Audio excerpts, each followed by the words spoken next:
অতঃপর আমরা আমাদের সেই কাঙ্ক্ষিত লোকটি পেয়ে গেলাম এবং তার হাতে হুইল চেয়ারটি পৌঁছে দিলাম। অনেকদিন আগে একটা পোস্ট ছিলাম যে একটা হুইল চেয়ার দিতে চাই, তো সেই পোস্টার ভিত্তিতে নোট করতেছিলাম। আলহামদুলিল্লাহ সেই লোকটা আমি খুঁজে পেয়েছি। আরেকটা গাড়ি ছিল সেটা একদম জায়গা ছেড়ে গেছে, প্রায় 8 থেকে 10 বার ঢালাই দেওয়া হয়েছে, এটা ব্যবহার করার মতো। তো আমরা এখন করতেছিলাম যার মাধ্যমে আমরা এটা দিতে পারি, যারা দিতে পারি। তো আমরা সর্বশেষ দিতে পেরেছি আমাদের পাশের দোকানদার চান ভাই,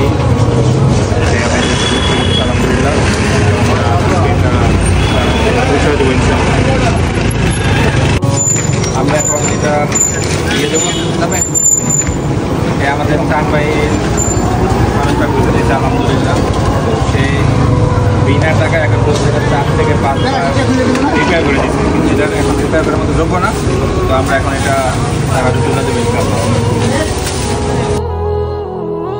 অবশেষে আমরা নতুন প্যাকেট থেকে হুইল চেয়ারটা খুলতেছিলাম, তো সেই মুরব্বি চাচা সেটা খুব মনোযোগ দিয়ে দেখতেছিল যে জিনিসটা কেমন।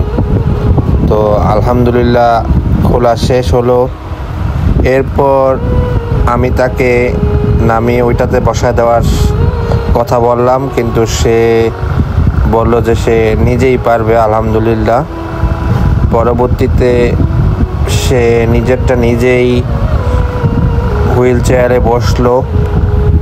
হুইল চেয়ারে বসার সাথে সাথে সেটা দেখে আমার কাছে বেশ ভালো লাগলো আলহামদুলিল্লাহ।